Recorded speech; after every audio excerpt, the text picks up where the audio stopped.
So on this side of the board, we're going to be talking about and calculating how much revenue is going to be made by the company from each of the different designs. We're also going to talk about and calculate the construction cost for each of the different designs. For design one, we've calculated how much square feet per floor we're going to have. We've calculated that based off of 100,000 square feet of office space that the company desires to have. So on the bottom floor, we're going to have 25,000 square feet for a basement, which is going to include parking and utilities for the building. On the first ground floor, we're going to have commercial space. That's also going to be 25,000 square feet. From floors 2 through 4, those are going to be dedicated to office space. That's going to bring the total up to 75,000 square feet. We get that figure by calculating that each of those 3 floors is going to be 25,000 square feet. Then the top floor is also going to be office, but rather than them making $25 per square foot in rent, they're going to actually make $31.25 because, as indicated in the plans, the top floor is going to make 25% more in revenue. So when we look at that, we then do 75,000 times $25, and we're going to get $1,875,000. For the top floor, we're going to take 25,000 square feet times $31.25 per square foot to get $781,250 in revenue for that floor alone. Then the first floor is going to be commercial. That's going to be billed the same amount as the office space. So we're going to do 25,000 times $25 per square foot. That gives us $625,000 in revenue on that floor.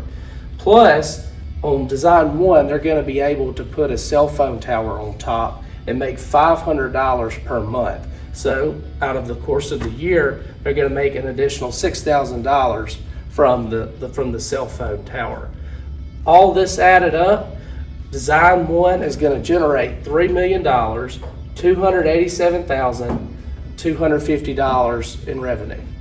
For design one, there's going to be 150,000 square foot when you take the 4 floors dedicated to office space, the 1 floor, the ground floor, which will be dedicated to commercial space, and then the basement, which will be dedicated for parking and utilities.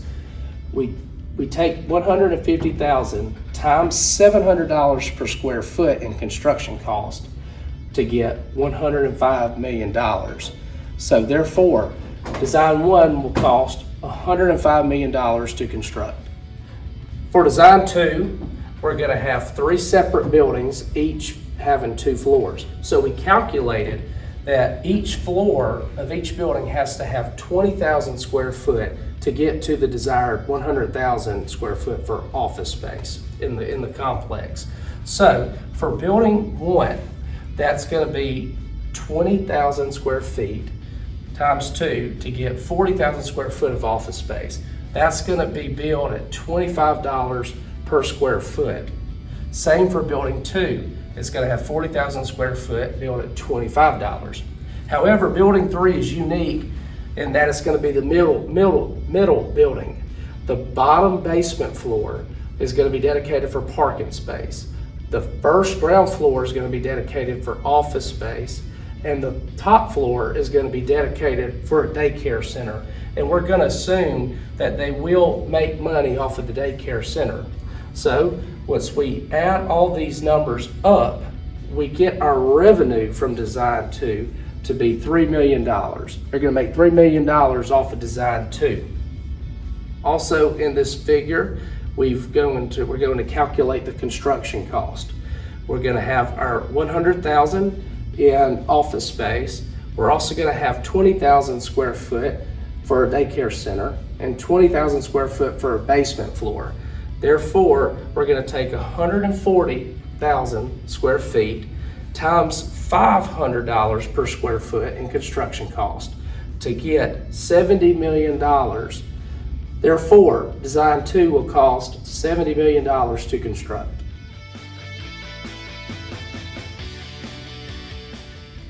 So now we need to turn to look at the lots available to build on. So lot 1, we need to begin by looking at the risks associated with the location as well as the benefits of it. The risks associated with lot 1 is that the school's PTA might contest the development of the building because it isn't a residential use.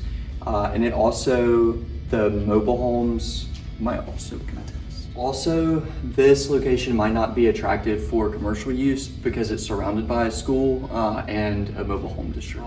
So this location might not appear beneficial because the school and the mobile homes wouldn't be able to utilize this location like commercially. In comparison to the other lots though, the benefit to lot 1 is the price per square foot is the most attractive. So looking to design one, it would bring in 3.2 million in revenue. It would cost 105 million to build, and the land costs 3.2 million.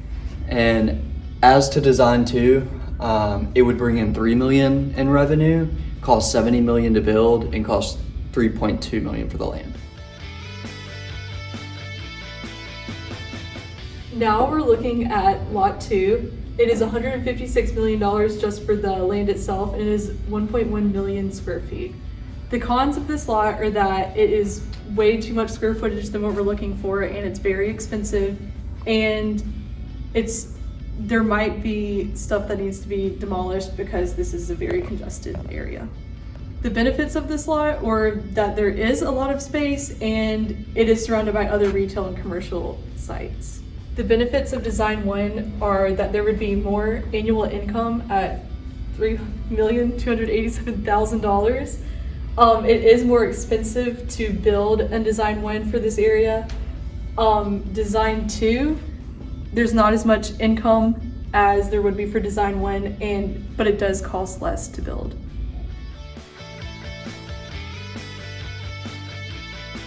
All right, now we're moving on to lot 3, the cost and benefits of lot 3.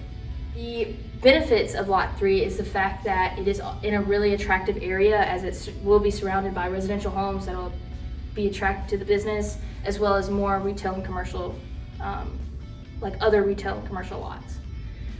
What is also beneficial from this lot is the fact that the price is the lowest price out of all 3 lots. All right, and on to the risk for lot 3. Number 1, we're gonna have a cost for demolition in this section. So while the price is lower, it's gonna go up because of demolition in this area, a guaranteed demolition.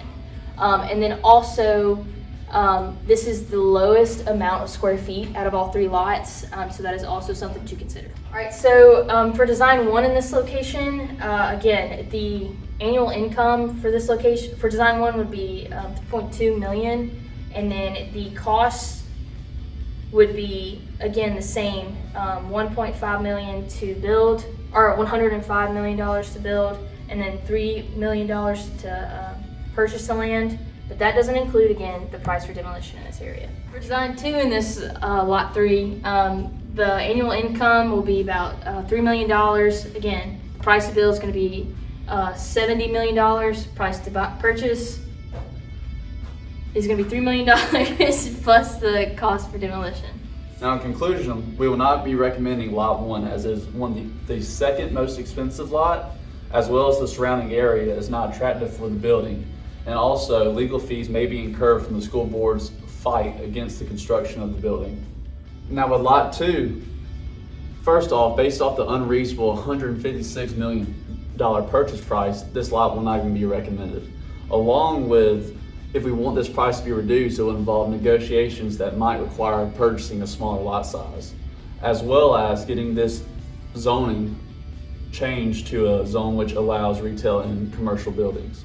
Now with lot 3, this will be the lot that we recommend, as it is the cheapest of all the lots, as well as it's already surrounded by a bunch of favorable areas such as the residential areas, and already has buildings for retail and commercial reasons. Also with lot 3, depending on the design that is chosen, if design 1 is chosen, it'll take 33 years to break even. With design 2, it'll take 24.